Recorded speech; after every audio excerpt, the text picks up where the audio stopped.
What's up? It's Obi Wan Kenobi, episode 5, with your boys, Ramrod, the one who calls himself Big Kenobi, I and you Tusken appointed that TV. title to me. Go ahead, Ben. Oh no, Jay always calls me this. So if Disney tries to come in and sue me for the name, he did it. This guy up here, Hey, watch. Where's your? You gotta watch. Where's your finger pointing? right there. Oh man. So right now in the chat we got Diamonds. Diamonds is in the house. He's a banger. First going to try to bang one out at a dollar store, and I'll be there. All right, bro. We'll be waiting for you. We'll check you out when you get back. And we got Fast Eddie from Simple Customs, man. He's in the house. What's up, man? We're just gonna shoot the shit while we wait for some people to show up, and then we're gonna talk some Star Wars because guess what? We like Star Wars. I was gonna say Diamonds popped in on the live stream the other day on the Tusken TV live stream, so that was pretty cool. And so did you. You popped in there too. Yeah, it was a very rare moment on the weekend where I had some time, and I was like, oh shit, Tuska's That was live. pretty good too, man. Actually, that was our third one, and the chat was really good. Yeah, That was really good. chat was popping. So what's going on, Ramrod? How's your week been? I've done okay. Yeah, got a day off, so I did nothing but play games. Hey, there's one thing Ramrod will do. That's drink a liter of cola and play games. Farva, the Super Troopers. I'd like a liter of cola. That's a lot of cola. Hold the spit. Oh my.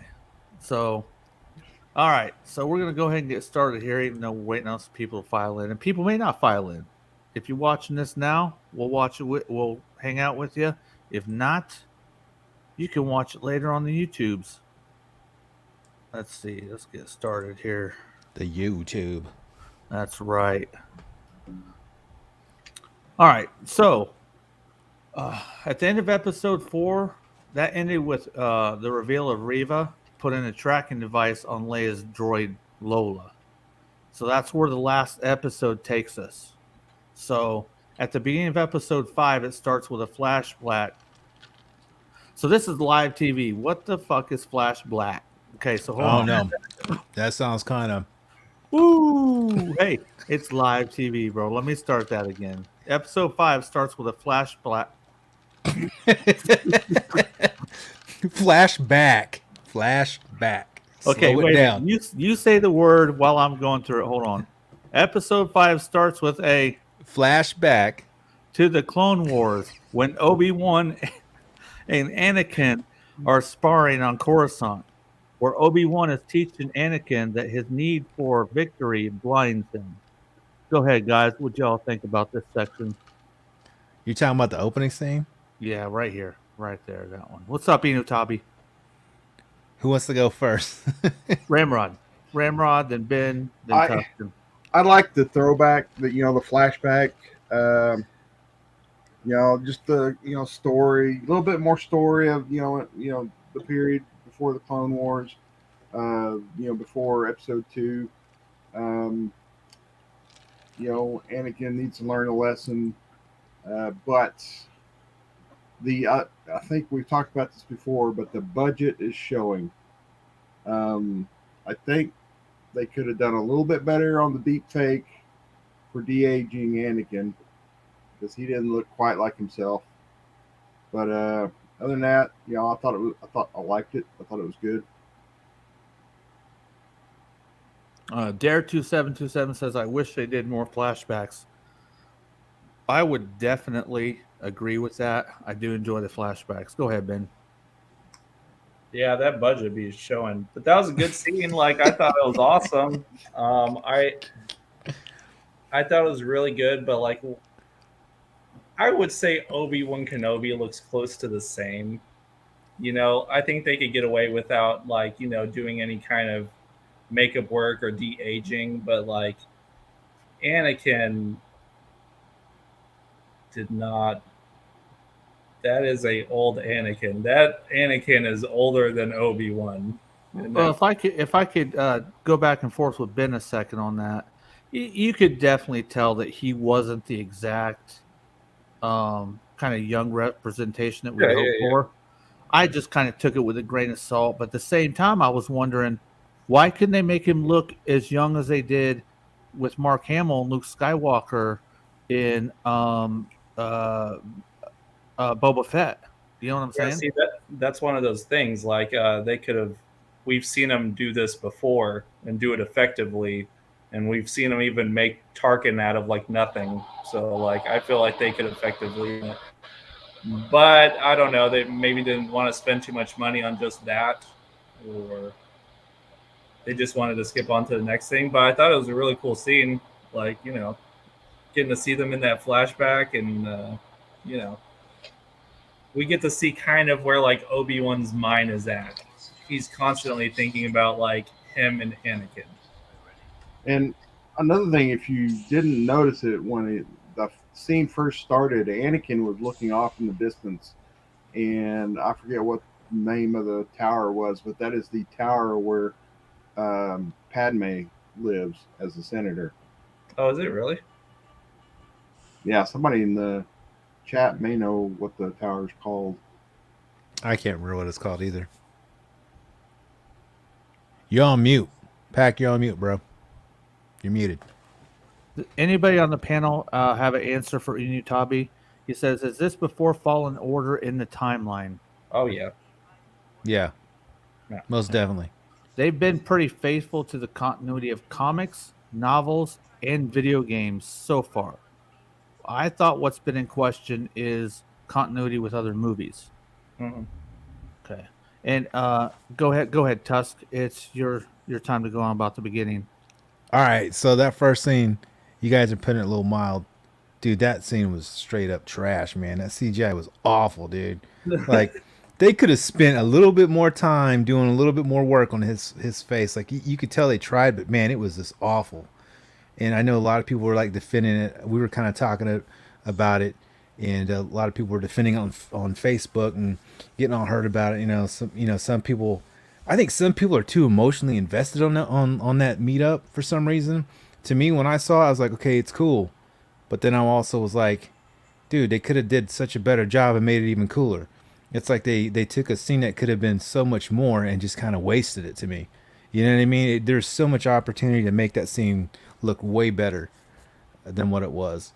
But right, like you said, we were talking about the budget though. That was one thing that we were talking about. Ben brought up that the Mandalorian had a budget of $100 million, right? Yep. And Kenobi only has $25 million. So there's a huge difference in budget wise. But man, yeah, they could have did that one a little better. The acting though was great. I thought the acting was great, and then Kenobi's mullet was freaking on point. That was Mullet sick. was styling. So, man, it made me go get a mullet cut. Pack looks like he's frozen. Is he frozen up there? I can't tell. He does look like he's frozen. I think he is frozen. Yeah, the video in the background is frozen. So Yeah, we'll he is definitely frozen up there. Okay, so even with that, I thought the acting was good. The sword fight scene, yeah, he just checked out. So the sword fight scene was awesome, man. Oh. And I think McGregor, he did a great job of that whole scene. Yeah. I wish there was a little bit more dialogue though. You know what I mean? The dialogue wasn't like, there was just a couple of things that they said back and forth, but I wish they had a little bit more dialogue. Better saber battle than we got in previous episodes. Oh yes. Between the two. Oh, no doubt about it. And I think that's what I was going to go back to that, because like we noticed like in the other previous episodes where he was trying to get like his fighting back. I don't think he'd ever forget it, but when he's trying to get it back, this one was a lot better. I actually enjoyed that scene a lot better. Go ahead. I'm sorry. Something that I noticed is that in the Darth Vader versus Kenobi fight, Darth Vader was, single-handing his lightsaber. Kenobi was double fisting his lightsaber. I think it was the opposite in that flashback. Don't know if that means anything, but that was yeah. You know what's funny? Go ahead. I'm sorry, Ben. Would he have two good hands in that flashback? That's the question.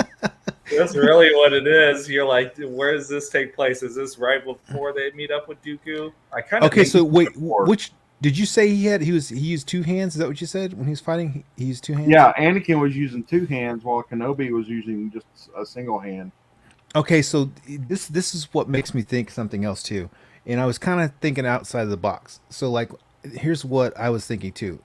If I took that scene as like a flashback of him seeing Anakin when he was younger, looking at the palace area, he's looking at that palace area and he's sitting there and he's thinking of himself as a younger person. I didn't like it. But if I'm thinking of it as Darth Vader envisioning himself right then being with Obi-Wan at that point in time in his life, looking over there, you know what I mean? It's a whole different. If they're going for that scene was phenomenal. But if they're trying to portray him as being younger and not at, you know what I'm saying? If he's supposed to be the age he is now, it would make sense. But they don't do a very good job of the storytelling that making you think that. But I think that's what they might have been going for. So sometimes I'll see that scene and I'm thinking, man, that's kind of whack. But then other times, if they're trying to play that angle, it's a whole different vibe. If they're trying to play that angle, it means a lot different things, I think. But I don't know. What do you guys think? Yeah, I'm not sure about that. Yeah, I think it was more of a flashback of Anakin and being in a younger state of mind and still being the Padawan to Obi-Wan. Yeah. It's like you said last week, Tusk, whenever you're like, I think this, but it might be giving them way too much credit. Yeah. I think sometimes we kind of give them a little too much credit. Yeah. Yeah, because we talked about that when I stopped over there. You know what I mean? It's like, yeah. And you're probably right. I kind of like want to give it a benefit of that's me trying to give it the positive spin, you know? Yeah. So But, sorry about that, man. It's gonna be one of those nights, man. Internet. I saw, man. We kept it going. Yeah, I didn't even worry, guys. You guys won't miss a beat, man. Not at all. So Diamond says something about mullet summer, so we must have been talking about mullets. No, he probably jumped in when because we were talking about like the mullet. He might have heard that and like piped in. But no, for real, I did get a mullet haircut. I actually showed up to pack over the weekend. It's like, oh, got a mullet haircut. I'm gonna grow the mullet. Yeah. So let's go on with what's up, McDJ ACDC. He just showed up in the chat, and the next part we have is Reva informs Vader that Obi-Wan has been tracked and is on Jabim. Afterwards, we see Vader praise Reva and promotes her to Grand Inquisitor. Go ahead, Ramrod. Yeah, kind of trying not to talk about what happens later, but it just seems like it's going too well for her. You know what I mean? Like she's getting what she wants, and she's not quite there because she doesn't have Kenobi yet. Yeah, it just seems to me like something was up there. Mm-hmm. Mm-hmm. Go ahead, Ben. And for as suspicious as person as she is, and as suspicious as everybody in the Empire is, like you figure she would have thought something was up, but now she accepts it. It does seem like it's going really fast for her. You think that'd be kind of a red flag, but we don't know how long she's been around Vader or how long she's been with the Inquisitors or any of that stuff. So she could have been around them and stuff for like at least like 5-6 years. Right. She got Employee of the Month. Yep, that's what basically what happened. That's the Inquisitor title. It's Employee of the Month. Employee of the Month. You're gonna last for so long. Right. You got anything else to add to that, Tusk? No. Okay. This episode really picks up at the end, so we may gloss over a little bit of the middle because we gonna go hard at the end. So back on Jabim, Obi-Wan and Leia meet up with Roken, and Roken explains to Obi-Wan that everyone there has been waiting for a transport to be sent out on secret trade routes that are not monitored by the Empire. Secret trade routes such as like the things that Han Solo used to go on and stuff like that. We'll switch up a little bit. Go ahead first, Tusk. and then Ben, and then Ramrod. All right, so what do you want to talk about that scene in particular? If you ain't got nothing to go, let's go to the next. Okay, I'm gonna talk about how whack that robot went up there and just pulled some strings and just basically destroyed that door. I'm actually watching it right now, but and then he meets up with the fake Jedi guy. Can't remember that guy's name at all. That I character. mean, it's Quiche or Cash or Canute. I love how he's like, but I do like how he's like, man, I can make money here. I think that's one of the coolest parts. And then on that same aspect of the whack part about him pulling out the pieces, the robot did. Leia's like, get me a ladder. And it's like, you gonna just send a kid in that hole? I guess send the kid in the hole. Who cares? Stick the kid in the hole. This is a whole new universe right here, bro. Kids got to make their way, son. Obi-Wan just like, well, send her up on the ladder, I guess. Yeah. You got to think about pod racing. I mean, they're like, let's put Anakin in the death bullet and send him into the desert. Yeah. Right? No. Yeah. He has the force. But he was a slave though, so That's true. he didn't care. He was like, dude, he's a slave, man. Throw him in there, man. He could die for whatever. You know what I mean? Yeah. Go ahead, Ben, if you have anything to add on that part. There wasn't a lot of meat there, but go ahead. I'm happy that Roken, like, I actually kind of like his character as far as, like, you know, just him being there. Out of all the people that are just there, like, I like him. It could be because I'm biased, and I like Ice Cube. How could you not? Oh, like, yeah. How can you It's not like the probably a spawn little of Ice Cube? You know, you kind of got to root for him because of that. But now I think he is a pretty cool character. He's He one of the seems better more actors too. realistic. Yeah. Go ahead, Ramrod. Yeah, I'm liking some of the side characters. You know, the fake Jedi guy. You know, the claiming, oh, now I know what a Jedi feels like. Oh yeah. It's Yeah, like, really? No, but you still, don't. Yeah. I like his character. He's funny and yeah, really dig him. You know, digging the side characters a lot. You know, Tala and the others. Mhm. Back on Lola, the robot or the droid.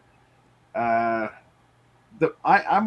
had a problem with the droid containing the tracker because I honestly thought a tracker would be a bigger device than would have fit in that little Lola, and now that device is double duty as a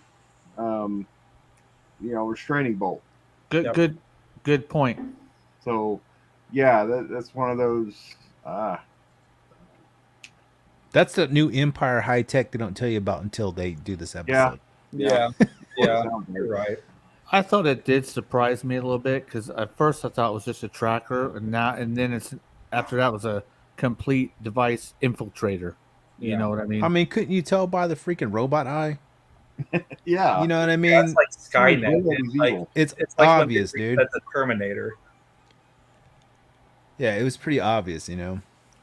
I mean, especially if that's like her only like friend, you know, basically. You know, you think she would have noticed something a little weird. yeah. And then Right. the tracking device, Ben, you brought it up. The tracking device was actually huge. It was It's like the I mean, size of a Rolo, dude. yeah. It's like you That guys couldn't big. see that. Man, you could. I mean, we're nitpicking that though a little bit. Right. Next, the Empire arrives to capture Obi-Wan. That leads them to stalling to try to repair the exit hatch. Obi-Wan learns of Reva's true intentions during the battle. And during this whole time, Tala gets shot and sacrifices herself along with I think it's pronounced as Shiniz, that big robot we are talking about in the first Mhm. episode. That was pretty dope. Leatherface. Second Yeah, one, Leatherface in space. Yeah. Yep. yeah, to save everyone else by using a grenade type device. So through that whole section, what do you guys think? Go ahead, Ramrod. I was really sad to see her go and the droid because I love those two characters. I was hoping that they would continue on, and we might even see them in next season. But apparently not. They're in pieces now. But I kind of have a problem with the whole trying to get in to get them because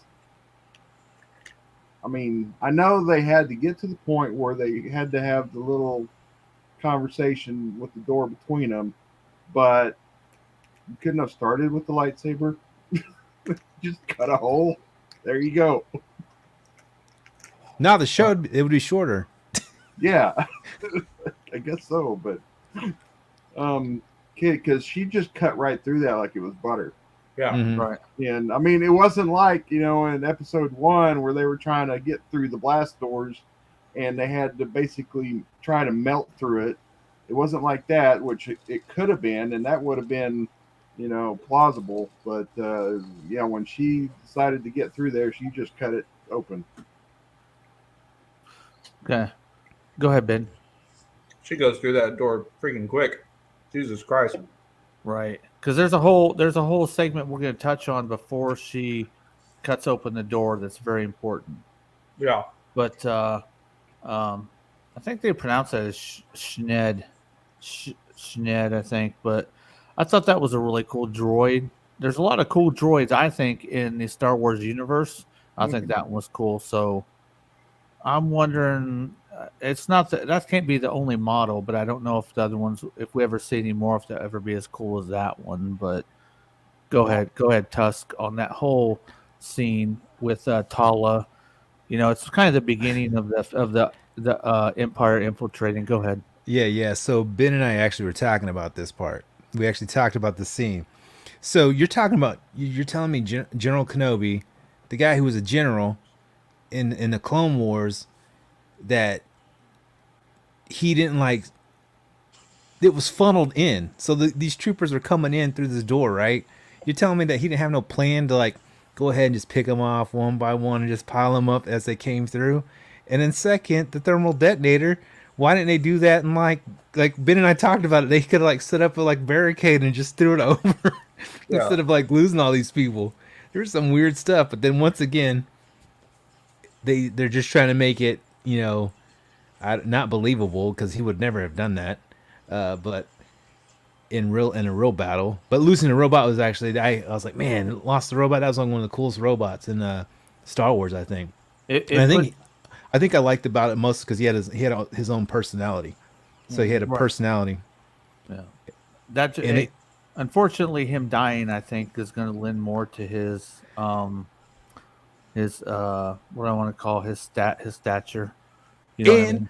The freaking purge trooper, who is supposed to be like the higher dudes, go down faster than the regular troopers, man. Hey, they just as stupid as the bowling pin stormtroopers. Only thing is difference between you guys, you got black armor. That's it. Yeah. Oh, wait a minute. And a skirt. Every time we have a dumb stormtrooper moment, you got to drink. There we go. Dumb. It's a thing. But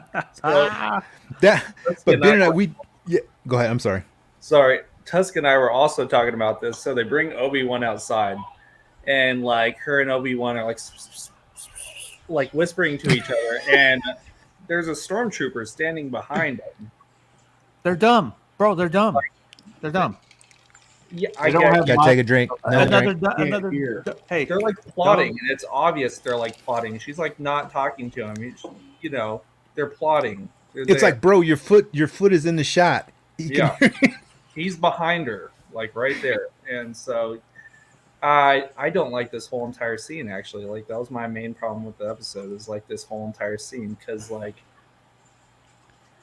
again, I think there's technology discrepancies where like they're blasting that door with that huge E-web type cannon, and like it's taking them shot after shot after shot, and she just cuts through it with a lightsaber. Like like how powerful is a lightsaber, again with like episode 1, and then you have that guy shooting the bowcaster. That's another thing we talked about. Yeah. So we've seen what the bowcaster could do whenever it hits a stormtrooper in like the newer movies. That thing's like a missile launcher. Like those guys fly whenever that bowcaster hits anybody. And so like it just kind of, it's a normal gun. And then at the very last part, like she has this thermal detonator the whole time. Yeah.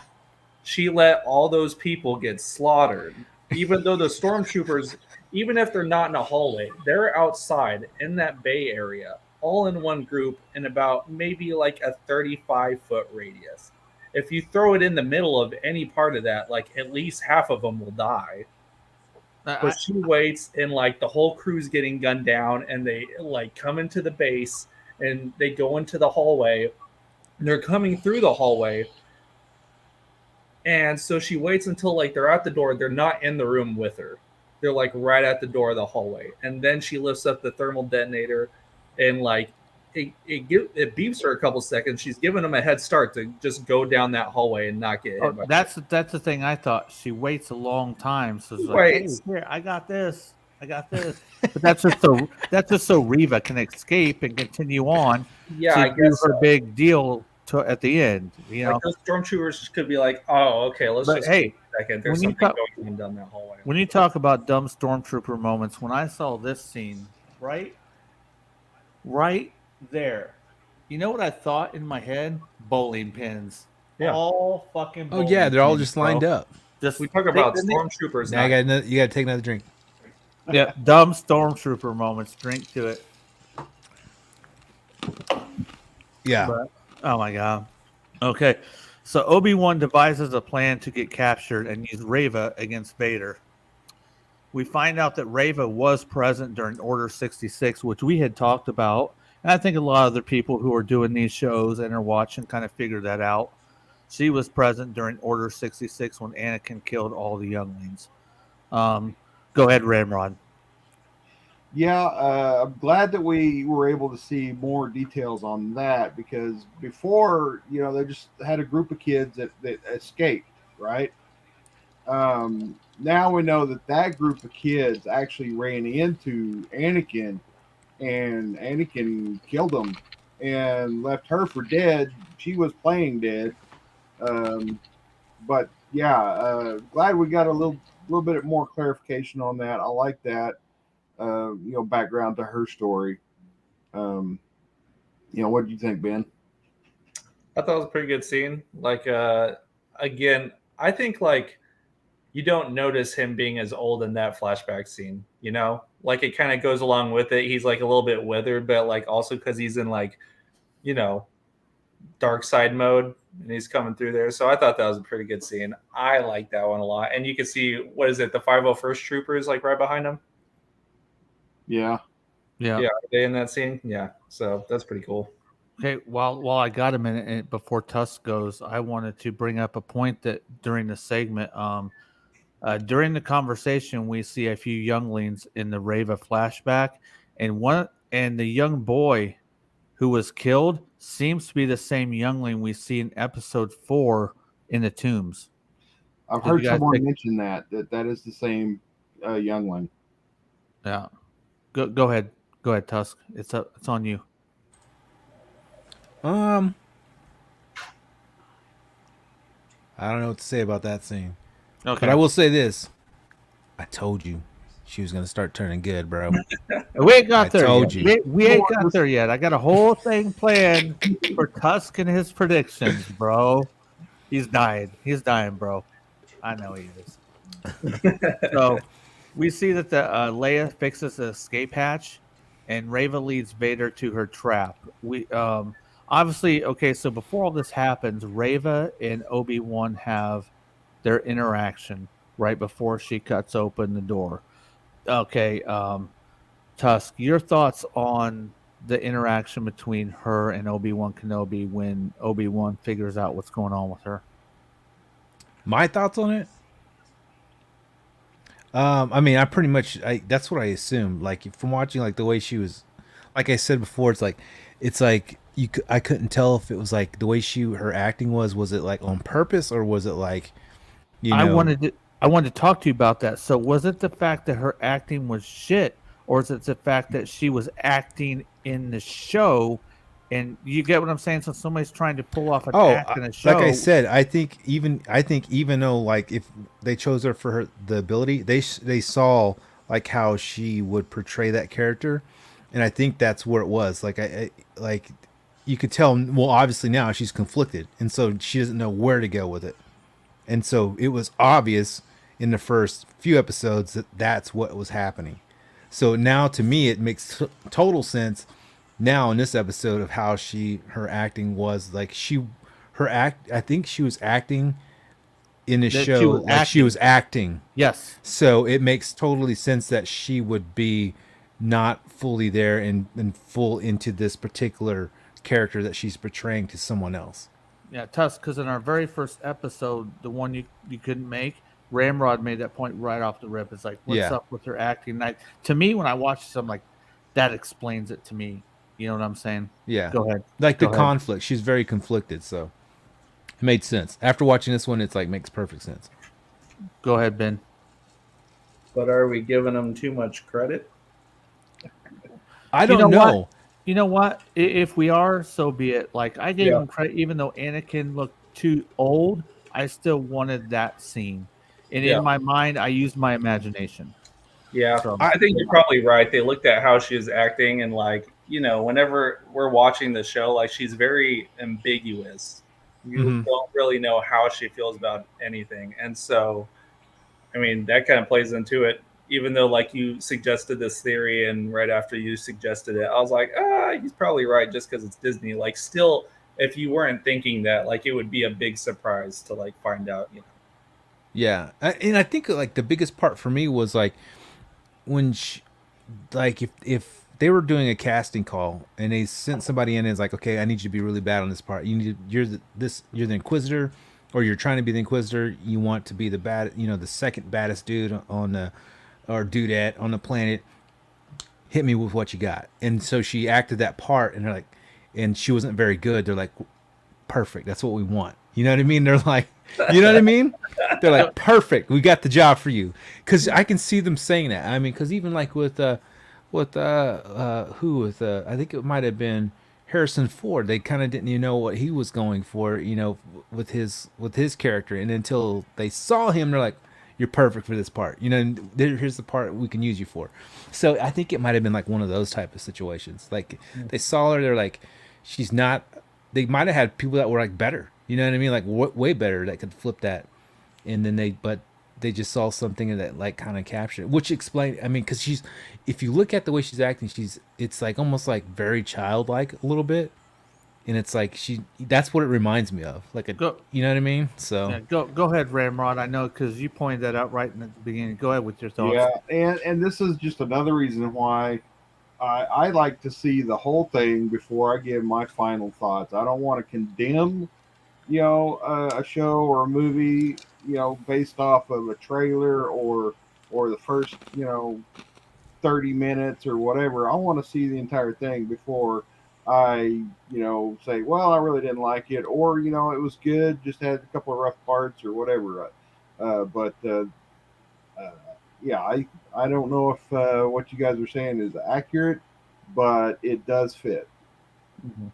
So, yeah, it kind of depends on this last episode, I guess, because as we know, everybody's still there except for Talon, the droid. But Okay. So before we go on to the end, Ramrod, did you have any bullet points that you wanted to touch on? Because we're going to talk about the end and kind of flurry it off with that. I have one overall. It's kind of a complaint. It is a complaint. The story itself. I think the story has potential. I don't think that potential has been met. I think there is some lazy writing going on, especially when it comes to tactics.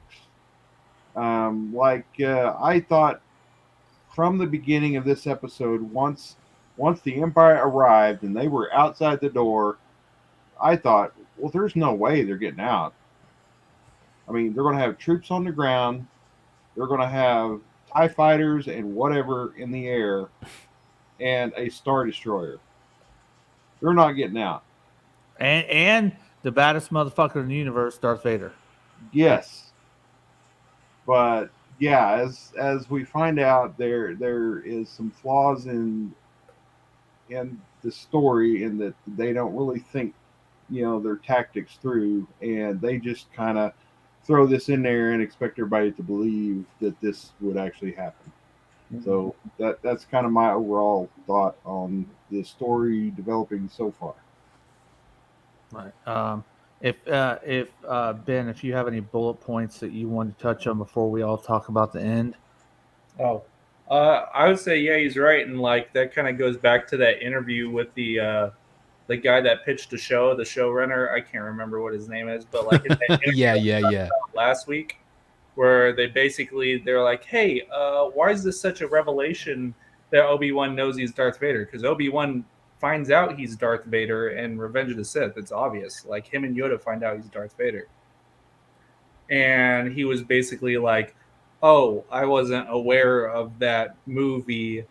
And I believe the interview kind of goes on and he sort of suggests that he didn't even believe like this would get picked up, that they would go with his script, and then they did.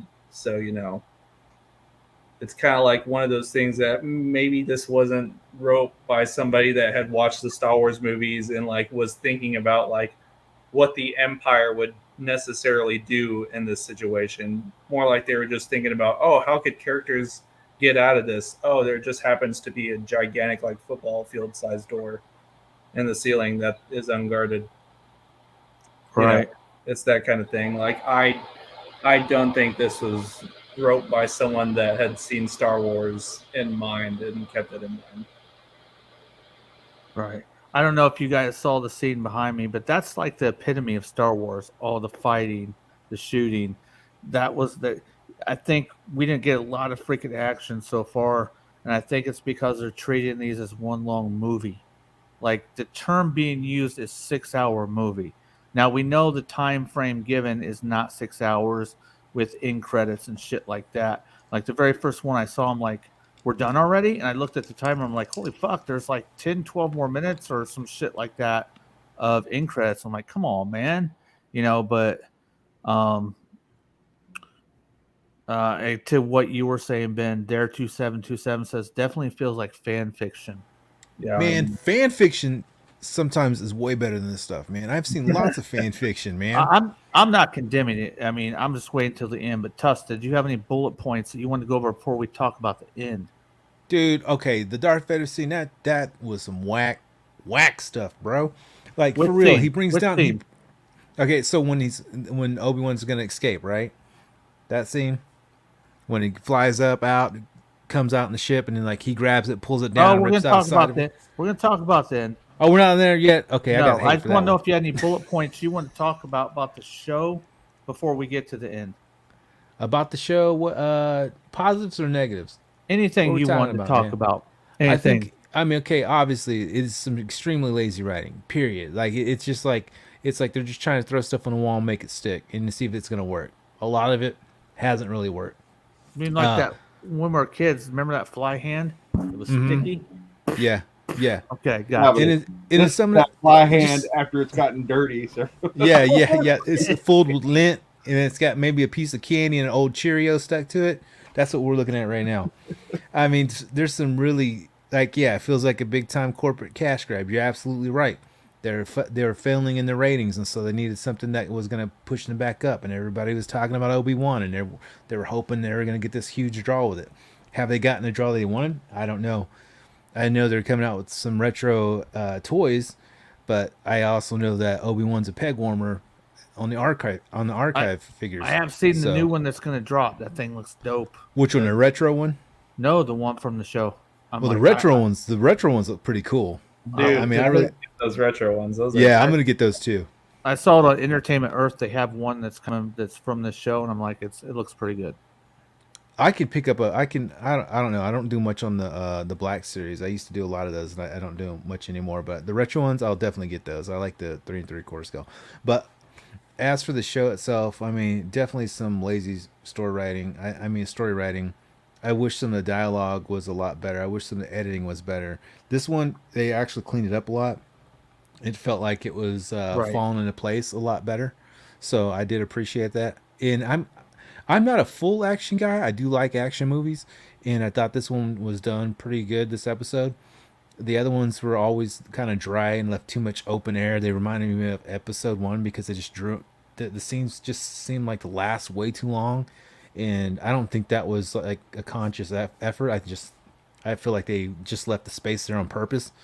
This one, it kind of melts all. It was melting all together, working well. I will say, I was watching the scene, and we were talking about earlier. Ramrod, I think you might have brought it up. He does have both of his hands. So when Anakin's fighting, he actually has hands.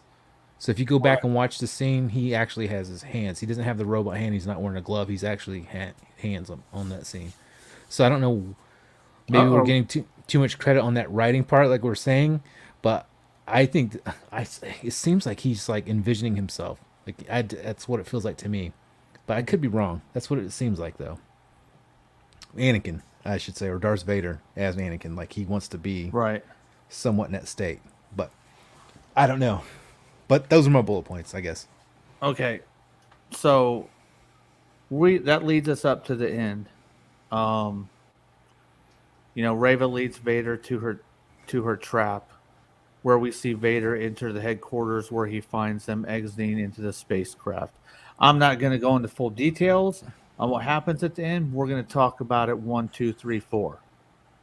Because to me, I thought, we all may like certain things, we may dislike certain things, we may have different opinions, and that's fine. But I liked the end of this movie. I was like, fuck yeah, give me some nasty Vader stuff. I like to see the fighting. I like to see him using the Force. Like when he pulled, I don't think Tusk, like he was talking about earlier, but when he came in and he was pulling down the freaking spacecraft, I was like, fuck yeah, man, that was badass. Now, what I thought was kind of weird and like convenient, he pulls it down like the badass he is, and then you think, oh, they're screwed. The next thing is you see them exit in their little escape pod, boo, out the side. That's another thing. But what did you guys think about that particular part right there? Well, that was another ship that was on the other side that they were actually in. Yeah. I thought it was like some little escape pod in the ship. No, it's another ship on the other side. You can see it. Where was that ship they escaped in when he was pulling down the other one? Well, when that ship's going up, before he grabs it, you can kind of see it in the corner of your eye, in the corner of the screen over there. Okay. It almost looks like garbage almost on the side of it. Yeah. Yeah. So I think what they're trying to say is Obi-Wan knew what was going to happen, and he told him. Of course, I don't know where this second ship came from, but right. I thought they were waiting on a ship to come get them, but maybe they had to. I don't know. But I think Obi-Wan knew that Vader was going to, be able to stop that ship, and so he had everybody load up on that other one and use this one as a decoy. I like to see more Vader stuff. We are starved when it comes to Vader stories on the big screen. Yeah, you know what I'm saying. And I really enjoyed that Vader Unleashed moment. I like that. And to be honest with you too, like you don't ever see Vader do that kind of stuff. Like even in the other movies, like you might see Yoda pull up, in like Empire Strikes Back when Empire Strikes Back. Yeah. So when he lifts it up, you see Yoda do that kind of stuff, but you never see Vader do that. And the only time you ever see that happen again would be Rise of Skywalker, when Rey pulls the ship. So she pulls the ship down, so you only see it at that point in time. So this is kind of a new thing, you know what I mean? So it's kind of like introducing newer stuff. Some people hate it. They're like, well, he never did that. Well, it's a different era, and they're able to do stuff like that. You know what I mean? If you played Force Unleashed, your character in that series does that. Yeah, I was gonna say he pulled down that Star Destroyer in Force Unleashed. That's what it reminded me. Yeah, but just like since he was taught by Vader, you would think Vader would have the power to do that if he wanted to. Yeah, it's just like cinematically, you don't ever see that. So this is something new visually on like in a storytelling. So I mean, some people are gonna hate that part, but I thought it was cool. But I think I'll let Ben. I'll let Ben go first. What he thought about that one. Oh, I thought it was actually a pretty good scene because when Ben, while you go, go ahead. Ben, while you go, I'll be right back. Go ahead.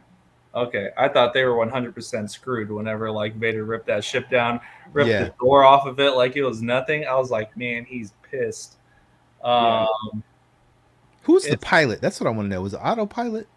I'm Dude, it's a assuming it was. droid. Whoever it was, they're dead. They're Like, dead. like they're done.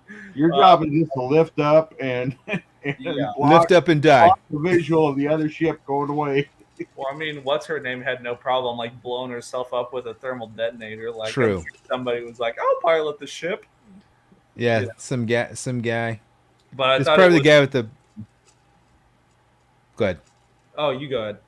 I said it was probably the guy with the bowcaster. That's He's right. like, "Screw it." It was the guy that told her how the thermal detonator works. He was like, "You Yeah. just hold onto it," and she was like, "You're not supposed to throw it," and he was like, "No." No, you got to hold on to it. Yeah, you gotta hold on to it. She was like, but in the video game, you can throw it and it explodes like a grenade. And he was like, I didn't play that video game. He's like, no, wrong. You have to hold it and die with it.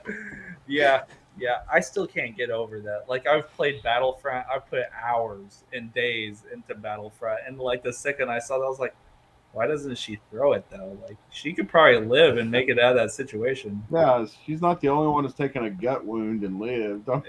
Yeah. Yeah. I Dude, thought the same thing, man. That's Darth that Maul scene. lost half of his body and was fine. So, like, I thought she would have lived. She would have probably lived. They probably could have realistically gone in and grabbed the robot too, while the stormtroopers are under a pile of rubble being blown to pieces. They could have did a lot of different things with that scene. I think that would have been more believable and more liked if she tossed the thermal detonator and the droid grabbed her and ran her through the hallway to get her out of there. Or like he picked her up and pushed her through the door, and then he like did. Yeah. You know what I mean? You could see that happening. Yeah, something Yeah. like that. Yeah. But I see them in the chat. They're talking about like the comics are on point with Vader. Yeah, they are. Like the comics, I feel like this Vader with him doing stuff like ripping down the ship is like more to like what they've been showing us with the comics. And I mean, if they're saying the comics are canon, like they should show powers like that. Yeah, Yeah, comics TV and shows. video games. Yeah. Even like I've said it before, it's like if they did something darker too, they can go darker with it and do like Vader's castle stories. I mean, they could do like some really cool stuff with it. They really could. Yeah. So I don't know. I like the scene. That's one Again, thing though, I did not see coming. I didn't see a second ship coming because I didn't even see the ship in the scene. I like the action, the Vader action, but still, I go back to the tactics of, did you really want that ship to escape? Because they could have stopped it. Yeah. You know, having a squadron of TIE fighters flying around the hatch, and also a Star Destroyer. We've seen in Rogue One that a Star Destroyer can come down into the atmosphere and hover over, a city. They can effectively Throw a tractor beam, something on it. Yeah, Yeah. Or what is that like whenever Reva like forces that explosive crate onto like that little snow speeder? Like I feel like they could, Vader could have thrown something towards that ship and brought it down if he wanted to. Maybe he likes playing games though. That's yeah. the thing. Maybe Vader's bored Maybe he likes the cat and mouse. and Probably. You could be right. Dude, I'm gonna say it. I thought that scene was cool until he pulled down that ship and the other one got away. I thought that was whack. I was like, I'm with you, Ramrod. They could have. You telling me he didn't have a backup plan? You're telling me that he was like, I'm tired. I'm just gonna let that ship go. You know what I mean? To me, myself, dude, I just love seeing Power of Vader. I just don't. You know what I mean? Well, how come we can't grab two ships? Well, That ship was smaller. It's like the horror movies. It's all the stupidity. You know it's coming. There's got to be a way to keep everything going. All right, now you got to just for that you got to drink the stupid Vader moves. Stupid Vader move. Because that was I a do stupid not Vader need an move. excuse to drink, but thank you for giving me one, sir. Oh man. But that's the only thing I thought was kind of whack. That was that part. Like, it's like, come on, you're telling me, like Ramrod said, there's no ships around. We already saw the last time when they escaped. You telling me they didn't learn from last time? There's no ships around. No, they TIE, didn't. nothing. Nobody. Right. They're like, okay, the budget's $25 million. We can't afford TIE fighters and CGI. Yeah. They're like, we could afford a TIE fighter, a life-size one at the Disney park in Florida, but we can't put it in the show. Yeah, It would break can't us. put it in. Like, take some of the budget of something like Miss Marvel. And Like, bro, we got enough money for Chinese food this afternoon. That's it. Yeah. Catering is Dunkin' Donuts and bologna sandwiches, guys. Dude, they probably spent more on catering, like cheese boards, than they did this. Charcuterie boards. Should we go on to the next scene, like right after that? Yeah.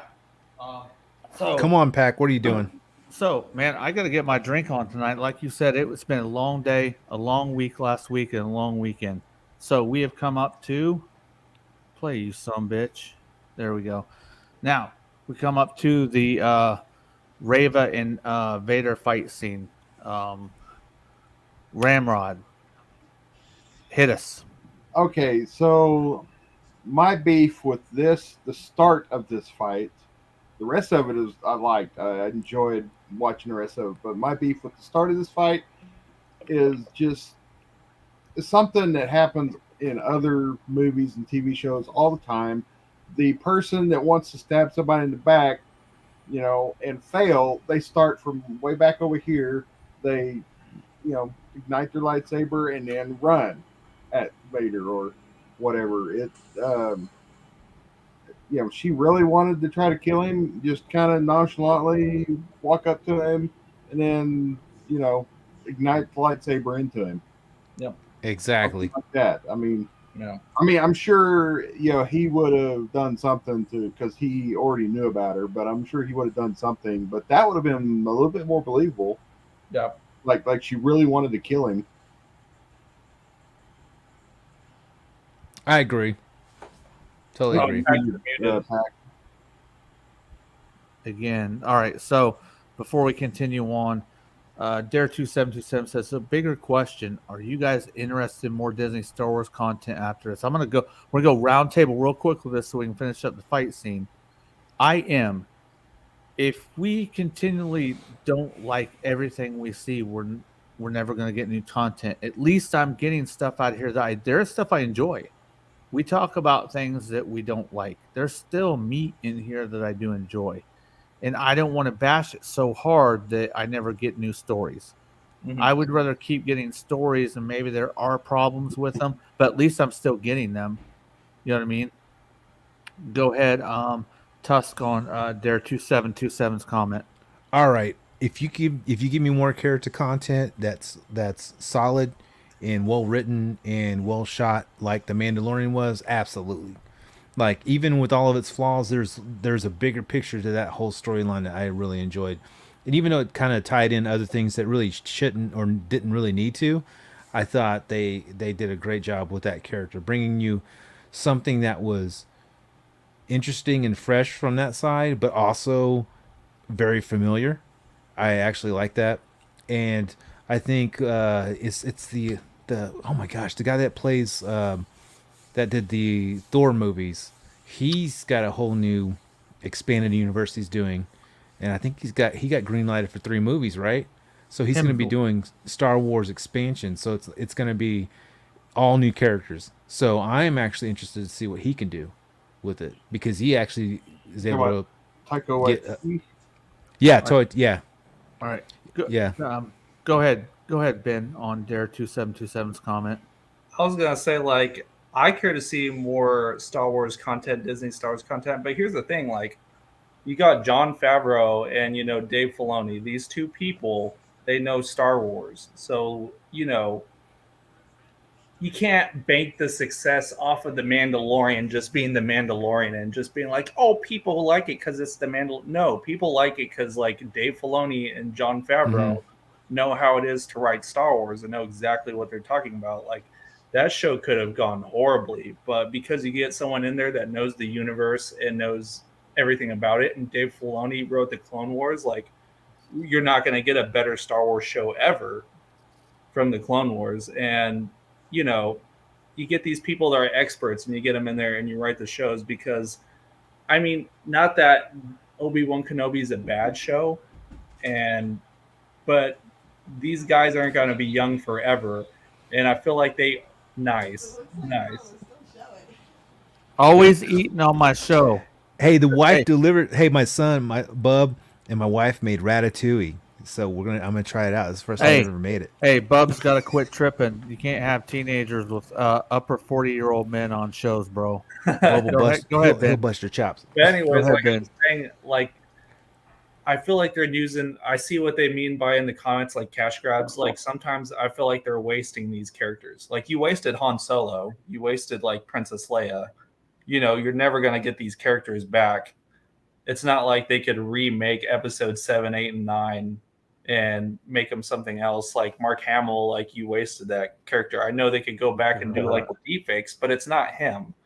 And Right. so like if they use Obi Wan Kenobi and stuff like that, make it a good show. Don't just get some random person in there. Like Taika Waititi, he might be good, but does he know Star Wars? And Yeah. so like, you know, just treat it with some respect. Go ahead, Ramrod. Yeah, I agree with what you're saying. I think, yeah, in a word, yes, I want to see more content. But we need to give constructive criticism where it's due, and when they do good, praise that, and don't beat up Star Wars, just because, um, give it the level of criticism that it needs, and then move on, because we don't want to cancel Star Wars. We want No, to continue like seeing it. I'm against cancel culture and shit like that. But your Ramrod hit it right on the head. Make sure you're praising the stuff that needs praised. If you're watching Star Wars and every series you fucking hate it, But why are you watching every one of them, bro? No. praise it with your pocketbook. If you have a YouTube channel, great. But really, you're going to praise it with your pocketbook. Go buy the, merchandise that you really like. When you are able to, go buy a copy of the movies or episodes that you like. Like I'll probably never get the sequels, but I got all the other stuff.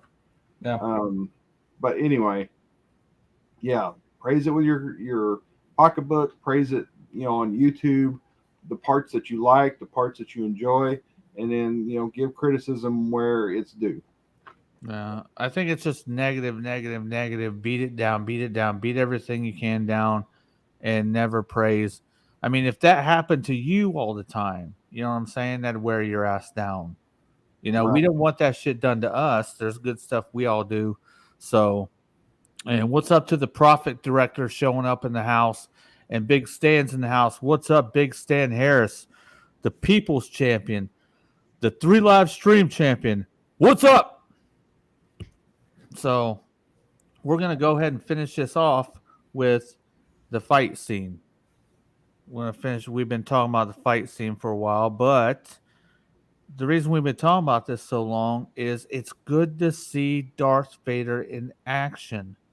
Ben, through this whole fight scene, what did you think? Then we'll go to Ramrod, then we'll go to Tusk. So we hear Obi-Wan say, like, he's going to fight him. They're like, you need your lightsaber. And he's like, there's other ways to fight than with like a lightsaber. And I thought that was really cool because like Vader just makes her look like an idiot with no weapon whatsoever. And like she's going at him and like nothing. But I will say it's pretty interesting that and maybe the worst possible time she could have attacked him is when he's that angry.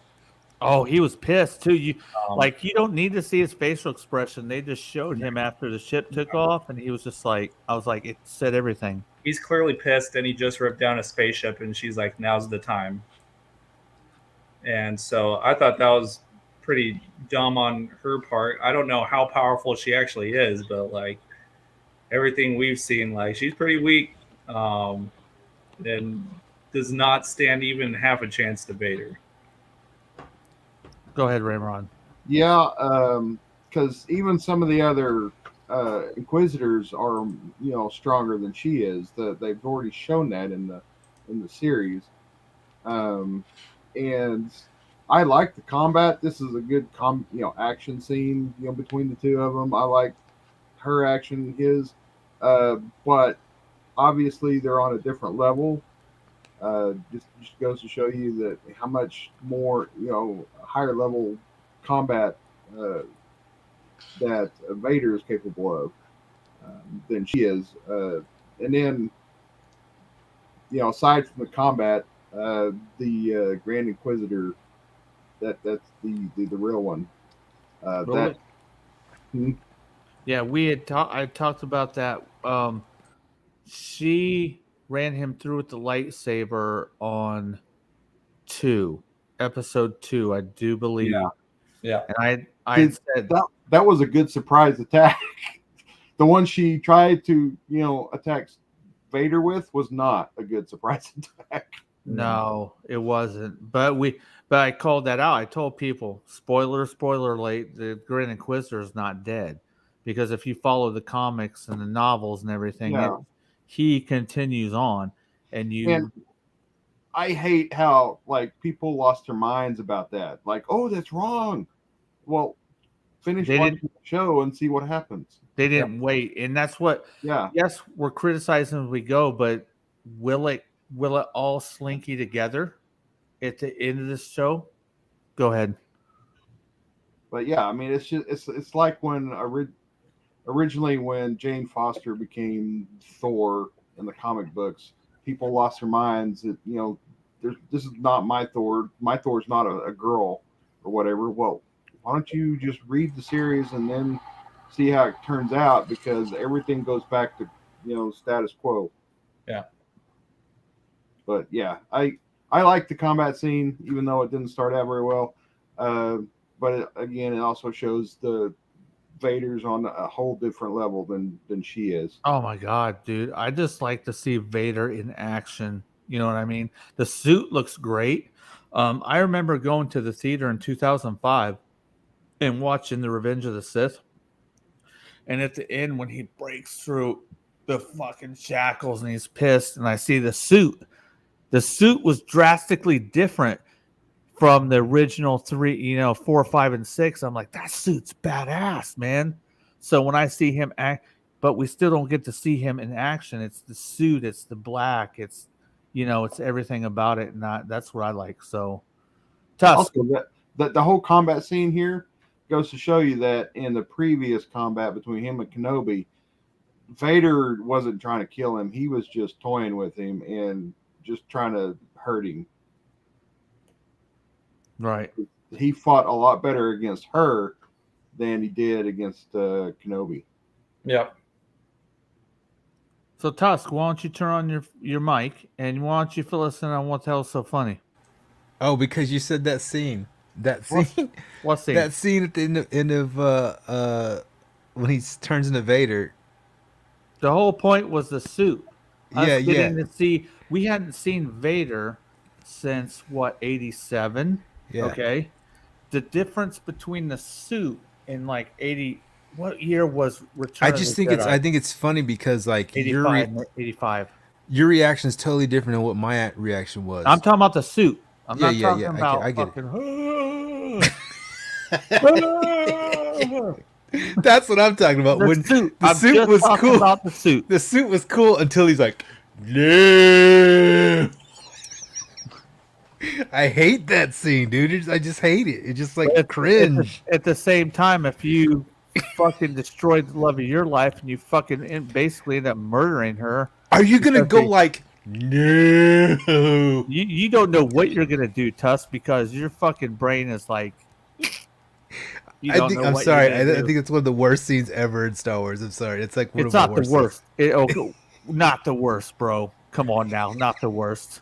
Did you just watch Boba Fett? Did you watch the Back to the Future 2 fucking God, dude, Michael don't even Crew, bring that bro? Come on now. Oh well, even that I think that scene's pretty bad. Come on now. Calling that okay. So go. So okay, Ramrod, Ben, and Tusk. We're talking about the fight scene that leads up to the entrance of the Grand Inquisitor showing itself again. Let's go ahead and finish that up.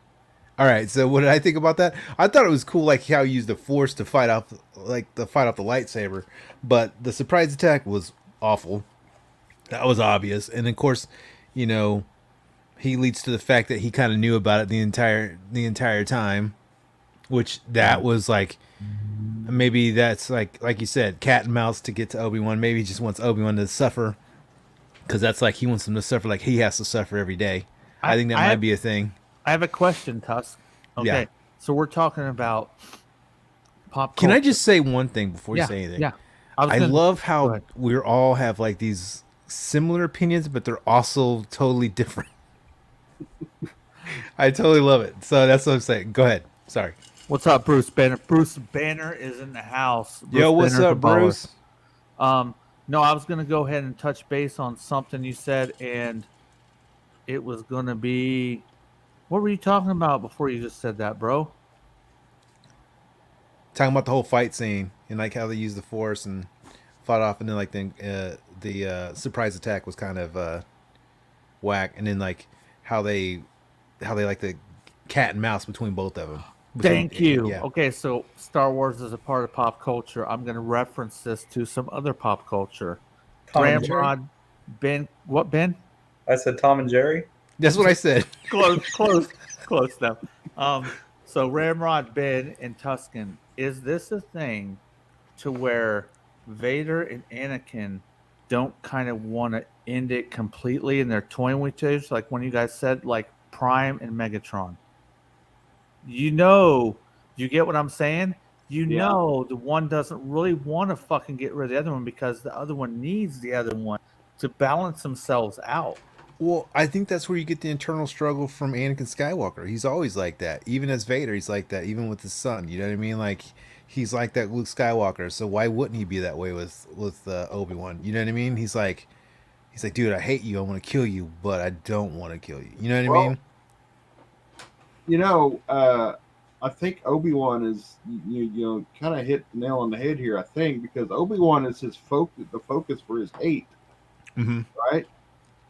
In the original trilogy, didn't Vader change after Obi-Wan died, and then he found out, oh, I have a son? Wasn't there a big change in Darth Vader at that? Oh yeah, absolutely. I would agree because we're seeing how what's the word that Vader is right now? How would you just go ahead, Ben? What? Visceral And just fucking aggressive and no holds barred.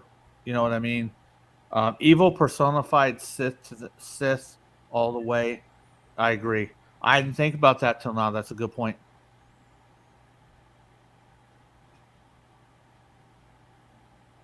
It's quiet. What the hell? No, I did it on purpose.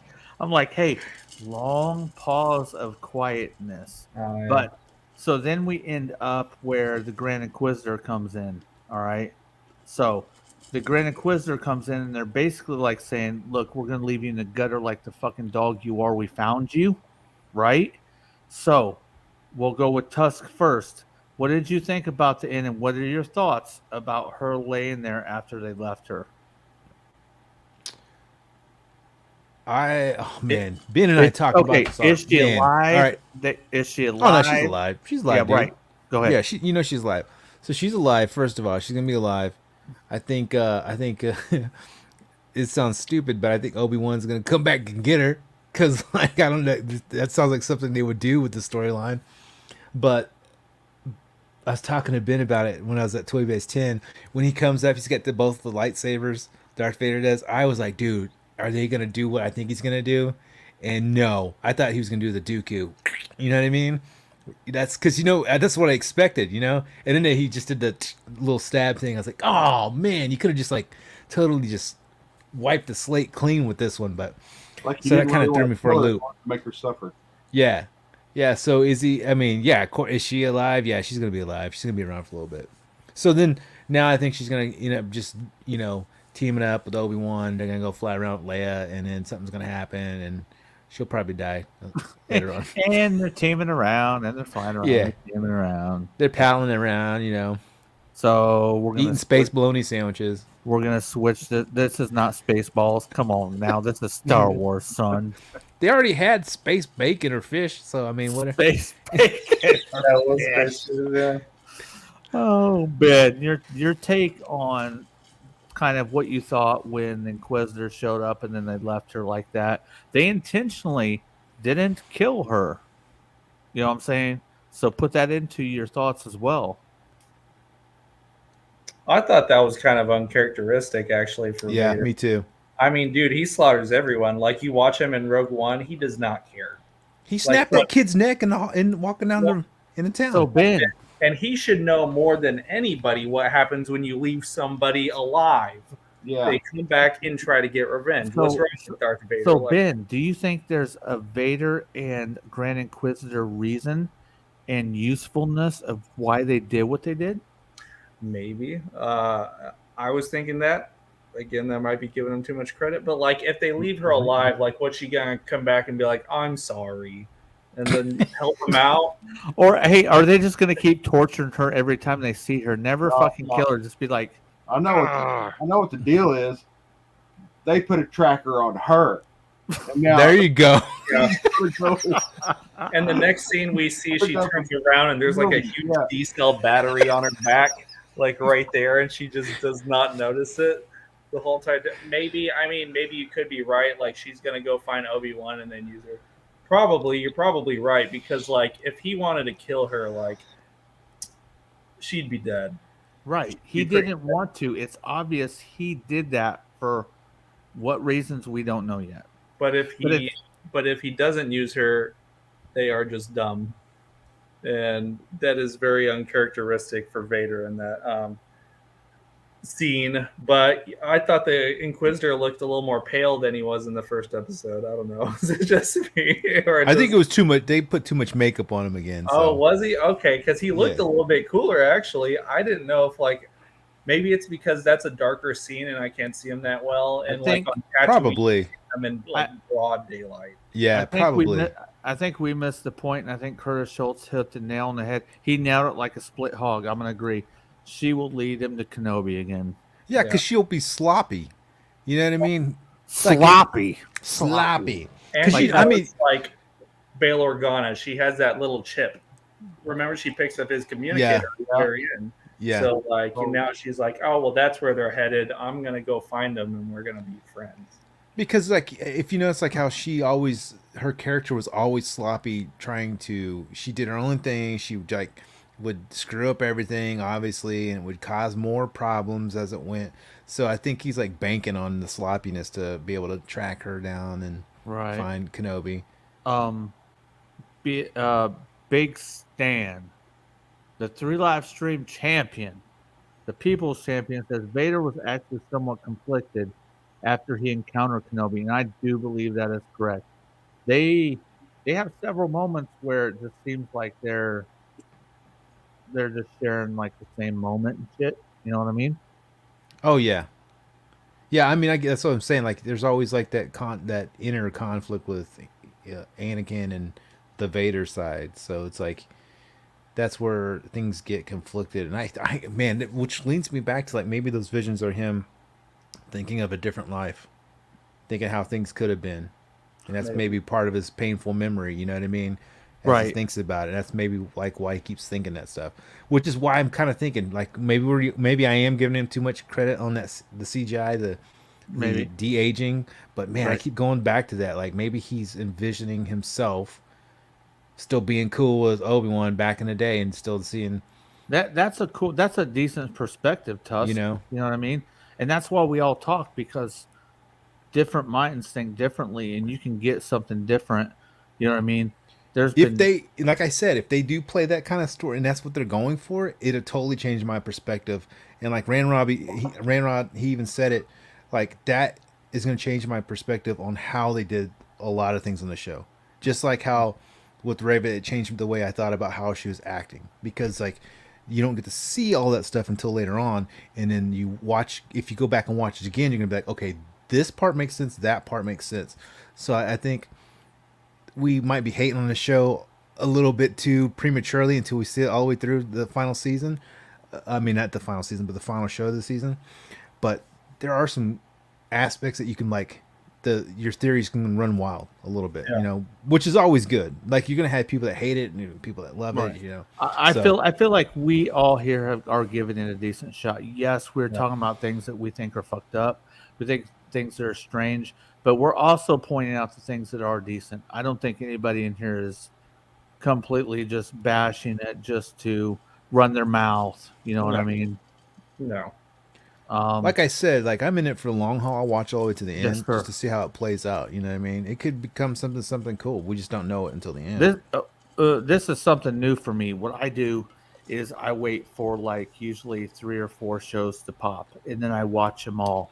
And then by that time, the rest of the shows are aired, and I get to watch it. Boom, boom, boom. So this is something new for me. Watching it as it goes, like all kinds of shows I do. I watch Better Call Saul. I wait for shows to build up, and then I watch them consecutively. So this is something new for me, and I want to make sure that I don't. I don't cut myself off at the knees or the show at the knees before I get to the end and let it, kind of stand up and what it has to get offer. But there's a little part that we got to talk about, the scene with the communicator at the end. But before we do that, we have one more episode left of this show, and we've had a lot of bangers in the chat throughout this whole thing. We've had Cobra Viper, Big Stan, Curtis Schultz, Dare 2727, Diamonds. All these people have come in, and I'm just wondering how we could do something to maybe make everybody a part of the big finale. So if anybody's got any ideas, I would like to, this last segment that's coming up, I think we should kind of go ahead and try to figure out something to give back to the fans, whether it's maybe giving them a shot to be on a part of the show. I don't know. Curtis Schultz, I got to do a test with you to see if we can get you on the last one. I don't know if we should do a season 6 review and then afterwards do a series review. So we're thinking as a crew and unit of what we should do at the end. And we definitely want to involve the fans, involve the people that are supporting this show. So Prophet Director says, I love the show, but I tend to be very forgiving when it comes to Star Wars. Rise of Skywalker totally sucked, though. It's not wrong to have preferences and dislikes. We all have them. It's just how you convey them. Like Prophet Director, he's always straight up with what he says. Nobody in here is bashing anything, but I wanted to put that out there. So we need to talk as a unit to kind of figure out maybe what we could do for the rest of the show. Go ahead, Ben. Seems like you got something you want to say, maybe. Oh no, I don't. I was just Okay. gonna say I don't think any of us like are bashing. And I think that's a part of being defensive. Like whenever you bash Star Wars, like people are attached to the characters, so they're like, "Oh, you're bashing Obi Wan Kenobi himself." No one's bashing Obi Wan Kenobi. We're just like bashing the people that write on the show or the people that assign the budgets or stuff like that. Basically, it's nobody that's in the show's fault, and that's why I'll watch these shows is just to support the actors and stuff like that because it's not their fault. Right. I think a lot of people are like, this is my childhood hero. And Yeah, exactly. You're not doing it the way I want. And it's like, stop it, bro. Your childhood hero still exists. Go back and watch it. It's there. Just don't watch the last 3 movies or whatever. If they make look into that. If they make a rendition, Ramrod, Ben, and Tusk, if they make a rendition you don't like, you still have your childhood icon that you can go back to. It's not been removed. I can't think of him not slopping down blue milk on the side of a cliff, just flinging his lightsaber. That's gonna be stuck in my mind. That's traumatic, dude. Like I can't get that out of my mind. Yeah, he still does exist, but like I know where he ends up, and it's very hard for me to like get on board with that. Dead Space Ghost with a twig. Right. Okay. The whole sequel trilogy is just a fever dream. Yeah. That's hey. I don't know what you guys talk about. You mean you don't like the resurrection of the Jesus healing parts in the movie, and then the Goonies at the end of it? You guys don't like the Goonie knife? Come on now. Okay. Hey. So before we talk about the end, I think we should all give a tribute to Obi Wan. Whoever your favorite character is in Star Wars, my favorite Jedi is Obi Wan Kenobi. It always has been. I've been Kit dying. Fisto. Cool. Everybody's got. What's your favorite? What's your favorite Jedi, Ramron? I mean, Luke Skywalker is the Quick one take. that I grew up with. So All right, Ben. It's Qui-Gon. Come on, man. Oh, dude. Oh well, He's my yeah, second. yeah. I was My gonna say second. my favorites were I like the design of Kit Fisto. I like his background, his character, but man, Yeah, Mace yeah. Windu, dude.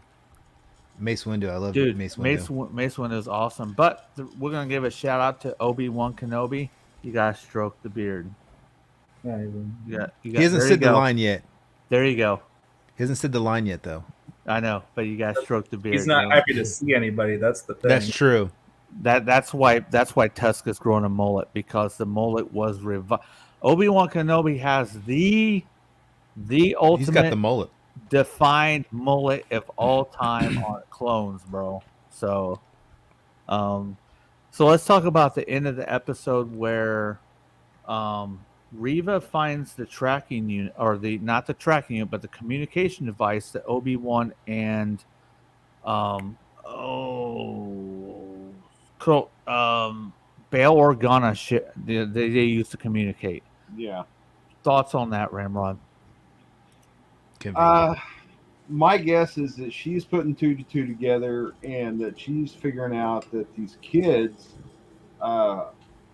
must have a connection to Anakin, to Darth Vader, and possibly his children.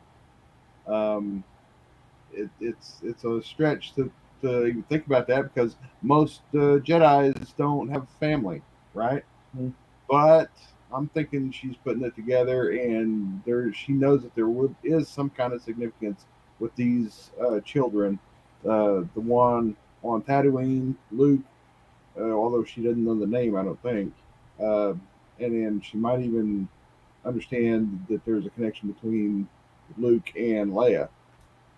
And that pretty much, I think we're going back to Tatooine on the last episode. So I'm just kind of wondering how that's going to turn out, and hoping that they stick it somehow, the landing there, and that it comes out pretty good. Oh my gosh, bro. Hey, the Prophet Director. I remember in like the mid 2000s when we went to my family went to a Star Wars convention, and my son got an actual. I don't know who knows how to pronounce her name. I ain't gonna try. I've never known. Does anybody know how to pronounce Sakura? It's her like name? I think it's like Ayla Sakura or something like that. They say it in Clone Wars. It's Yeah, pretty but- close to how you would think it is. That was one of the pieces that was in the storage fire that we had, and he had it. If everybody remembers the mid 2000s, there was a lot of 3 3/4 inch Star Wars figures, and there was an Attack of the Clones figure of her, and we had it signed by her. We met her at the show. Oh, nice. That is Yeah. That's cool. But yeah, go ahead and continue with your thoughts on the end, because I was kind of like, what are we doing here? Okay, she found it. She found it, all right, and Ben is like, ooh, something's wrong. Is she going to use it against him? I'm like, wait a minute. She's proven that she's not with them. So her finding it, what do you think it means to the next episode, Tusk? I'm going with the wild theory. She goes to find Luke Skywalker and she kills him. Boom. Okay, so I do want to give this guy credit right here. He's totally fucking wrong on what he said, but he was 100% right on what Reva was going to do. Go ahead. But I'm kidding. I'm kidding about that part. But I don't know. I mean, they could play it either way. I'm ready for the surprise. What's going on? You know what I mean? What's going on? I think Ramrod said it. I think she's putting 2 to 2 together. She's probably figuring out some stuff, and then maybe she might play that up somehow. I don't know what angle she's going to go for. I'm confused on what angle they are leading to at the end of the show. Ramrod, do you know?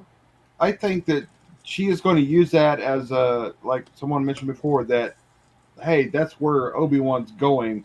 I'm going to go there because I want to reconnect with Obi-Wan.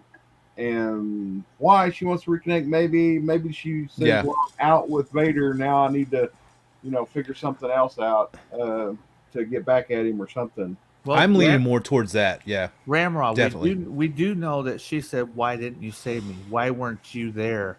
Why were you somewhere else when we needed you to defend us with Yeah, and Order 66?" I'm wondering if she's going to put two and two together and realize these two kids are why he is not wasn't there and why he is exiled himself. Yeah, Kind of like at the beginning where that one Jedi was really trashing on Obi Wan Kenobi of why are you giving it up? And I mean, he can't tell you because he's there protecting the reason.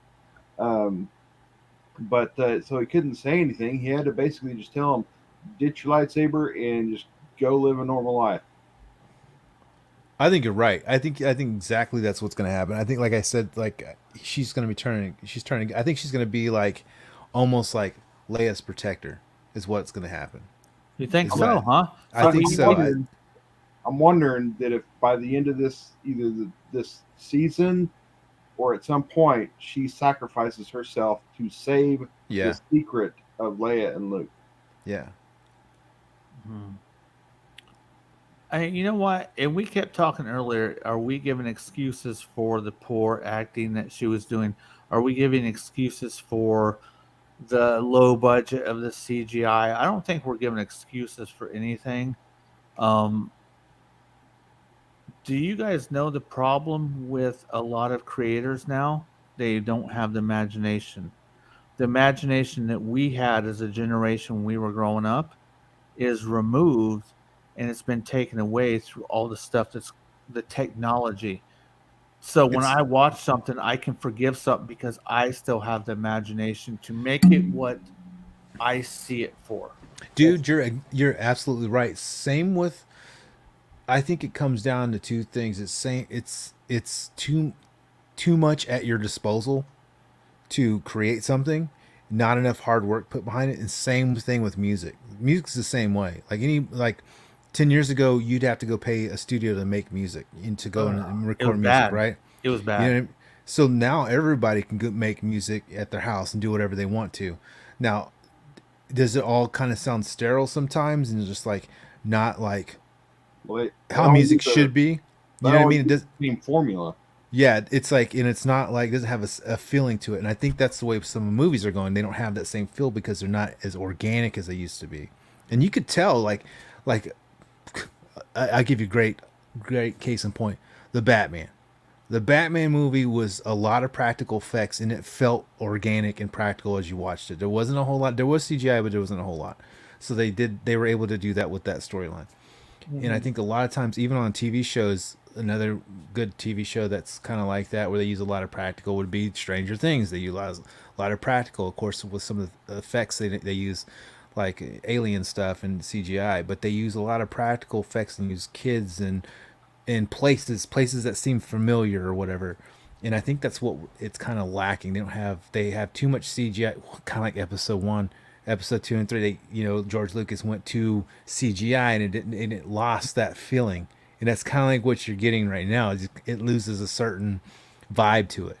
You know what I mean? So if they can rule that back and start focusing on some of the characters and how they want to do certain things, I think it benefits everything. It really does.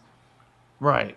Right. But we talk about creators and we talk about people and take and use what you knew as a kid Yeah, and apply that's what it I'm to the saying. Like taking, like even like practical stuff when you're creating stuff. If you can create it visually, and create it out of your mind and make it actually appear physically with, craftsmanship. Even like as it goes with the storyline, it comes off as, I think, more sincere. You know what I mean? And instead of right. and then instead of created like by a computer or algorithms or something like Can't that. we get more out of the story when we can put ourselves in it and Oh use yeah, our head? Like Ben, we were talking earlier, just like toy companies, referencing GI Joe, how the people running it, they don't have a connection. They don't know what the fuck they're doing.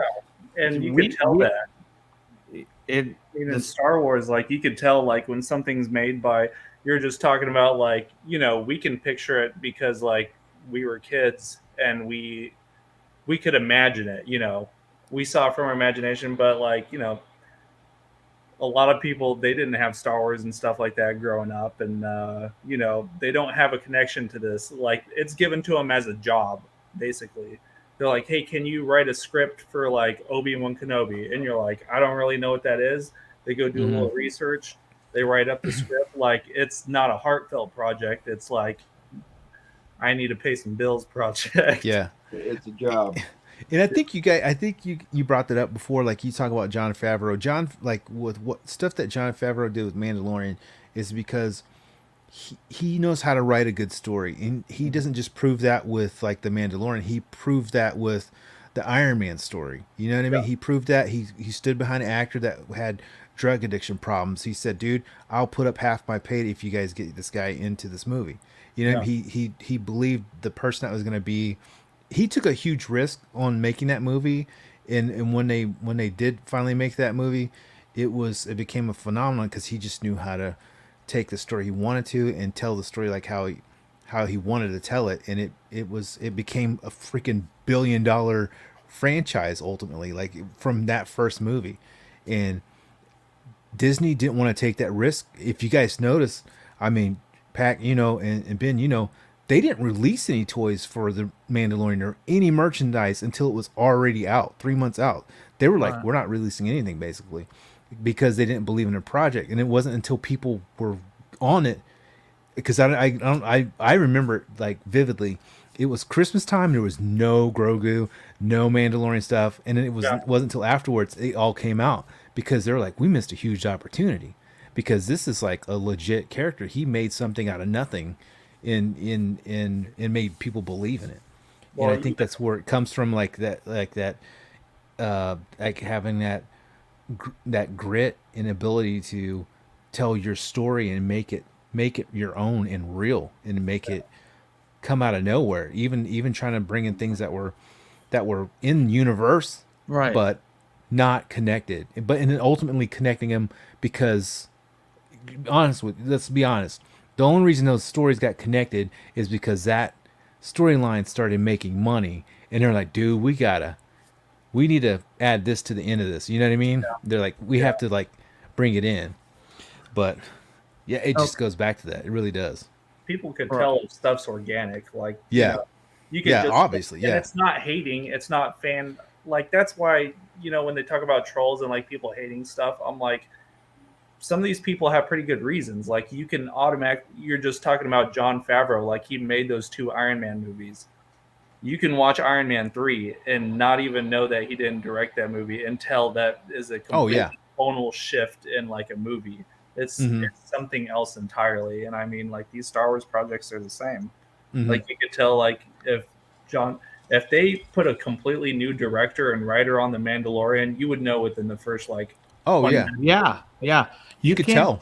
You can't change creative influence in the middle of a fucking story and then expect it to do well.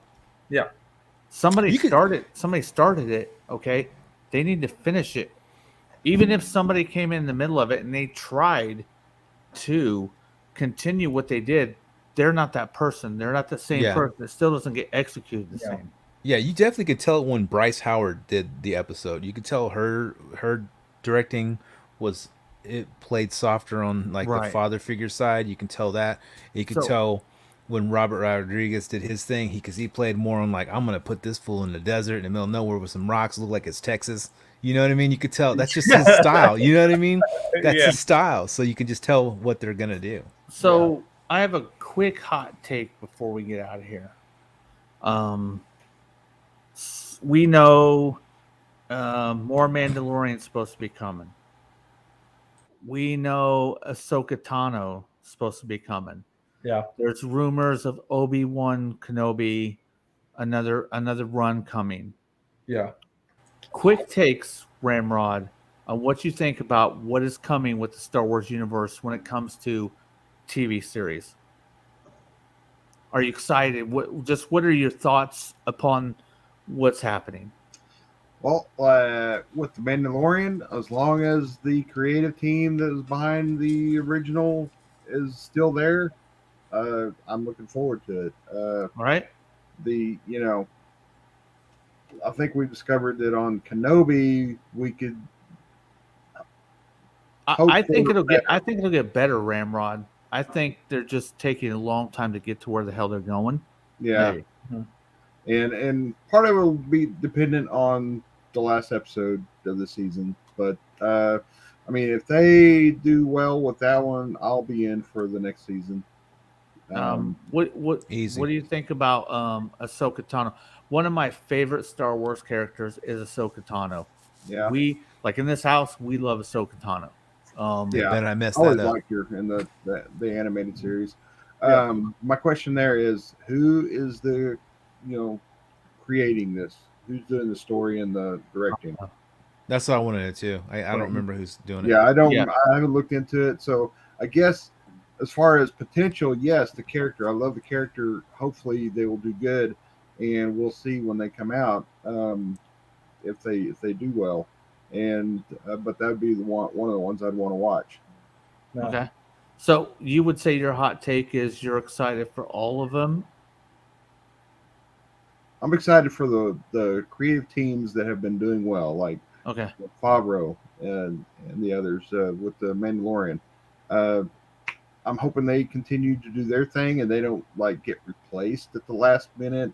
And they, people talk about cash grabs.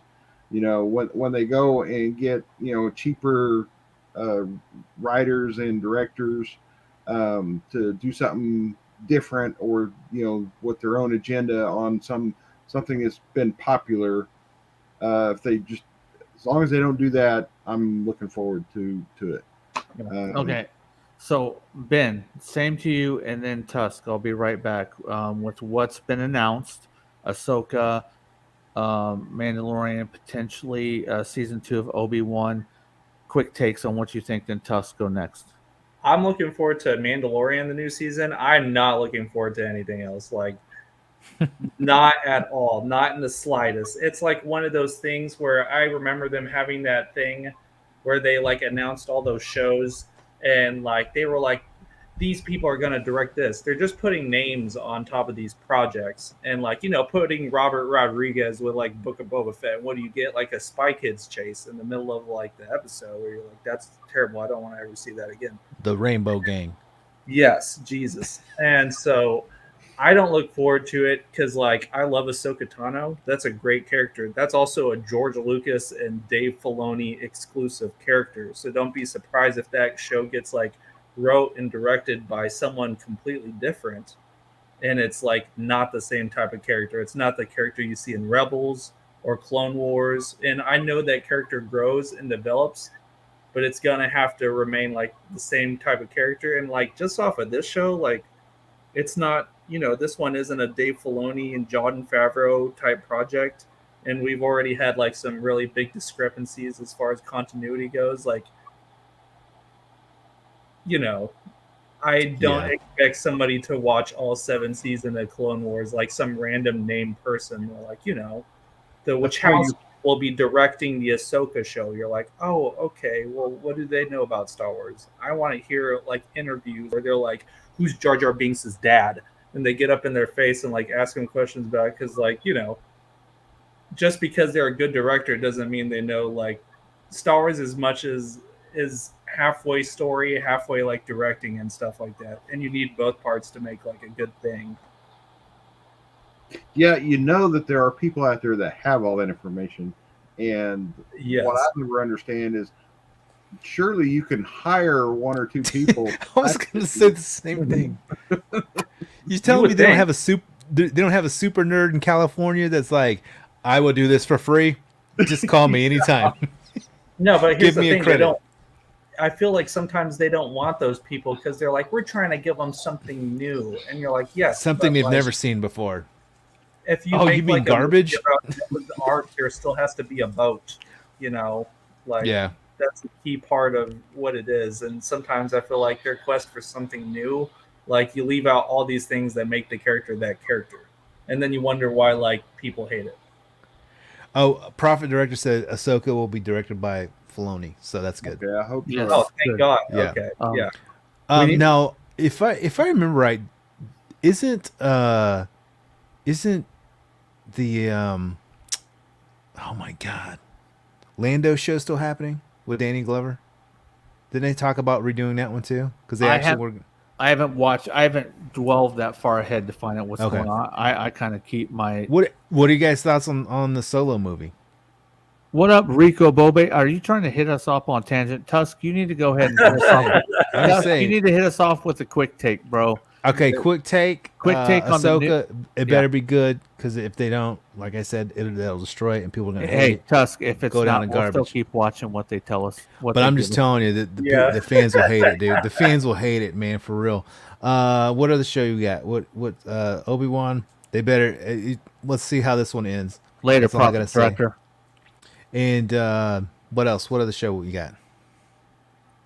What else you say? Mandalorian. Mandalorian. I'm gonna watch that one. Yeah. Okay. I want to see where that's going. I did want to say one thing. I noticed Curtis had said it up there. I just want to say that I saw his comment. Yes, Vader does have roasted nuts, by the way. Yep. Yeah. So that needed to be that. I don't think a force punch in the nuts would work on Vader. Nah, I don't he's got. think so either. They're roasted, bro. Curtis. Hey, you're a banger, Curtis. But no force punch is gonna work. Thanks for bringing that up, though, Curtis. We appreciate it. But as for the show wise, though, yeah, dude, if Filoni's on it, yeah, I'm gonna watch it. I'm gonna give that one a chance. If they put somebody else in the helm, it's probably gonna tank. Mandalorian, I'm gonna watch that one for sure. They have a great cast. The people they've chose for that, who would you could have told me 10 years ago, yo, Bill Burr's gonna be in a freaking Star Wars project. I'm like, get the heck out of here, man. He's Like, not for that. real. He's not that good. Like Bill Burr, he was on like the New Girl, or our New Girl. He was in that too. He was Nick's brother. But dude, I thought he was great. I think his character was awesome in that. In that Space in Boston. Mandalorian. Space Boston. Yeah, Space Boston. Hey, Space you gonna leave me Ball. here, guys? Yeah, no, I like Bill Burr though. Yeah, I thought he was Did great. you just say Space Boston? Yeah. Whenever that episode played, my roommate was like, "I can confirm, and so can everybody else. There exists a Space Boston." I'm like, "Yeah, that's right. There would be a Space Boston. Let's hope we don't see that." But if they have the Lando show still in development, would I watch it? Yeah, I would watch it. I actually I'm thought gonna watch just about anything that's Star Wars because I like Star Wars, whether or not I get Yeah. the. I'm just going to, man. It's dude, I mean Danny Glover, I liked him as Lando. I mean, was he different? Yeah, but I mean, I thought he was cool. I still liked him. I felt like he was just gonna bust out in '80s pop songs at times. You know what I mean? It's just That movie, you know what's funny is that movie got hate because they might not like he didn't look just like Han Solo, but man, that was a cool heist movie. I'm sorry, space heist movie. That was a cool I think movie. that was a good movie. Like It was a cool. people It got didn't hate it, yeah. but It just with didn't. Yeah, and that was the death of like side stories to the movie theaters. People just like couldn't grasp that it wasn't Harrison Ford. You know what I mean? And Yeah, it was just that's where I just really don't want them to cancel things just because Yeah. they couldn't bring in an original actor to play some 30, 40 year I know. younger person. It's a great story. The story from start to finish is great, and the new characters at the end of the movie were phenomenal. And then you had the introduction of Darth Maul at the end of the movie, and I was, dude, the end of that movie when he come on, I was like, I don't care if Ray gained 50 pounds, dude. And I mean, let's blame it on his robot legs. He can't work out the top half anymore. You know what I mean? So, and to be honest with you, Ray Parks, Ray's older. He can't get that physique anymore. He's had hernias. I mean, he's had tons of operations lately. But dude, seeing him on the screen, I was like, man, I wish I it was saw another cool. one. Like he would be drastically older. Like Oh yeah, yeah, yeah, was Phantom Menace. Like dude, he would be at least 25 years older. exactly. I like it when they bring out an actor like Carl Weathers when he was in Mandalorian. I'm like, hell yeah, freaking Apollo, get in there, Heck and yeah, dude. freaking punch Yeah. somebody, man. You know, Like I said, like actors like you saw back in the day, you wouldn't think they would be in one, but when you see him, like he's perfect. yeah. Nick You know what I Nolte. You- I know he I'm wasn't act- like but his voice, Yeah. dude. I've spoken. Yeah, He's when you like, hear him, in that, it's like I was like, I mean, he looks like he would be like that type of character. You know what I mean? Yeah, he would. You know what? That makes me want to go watch that whole first season again because that whole first season is phenomenal. Yeah. Like just Yeah. everything about it. You know, before we get out of here, Tusk, what was it that you were eating earlier? Ratatouille, bro. What is that? Ratatouille. Was it good? Ratatouille. Yeah, it was What the good. fuck is Ratatouille? Is that like rigatoni? Is that There's You a never whole see- movie on it, dude. You There's gotta a watch whole the movie You'll about it. understand what it is. Disney after. Pixar Ratatouille. I've Anybody seen can it, but cook. I ain't watched it.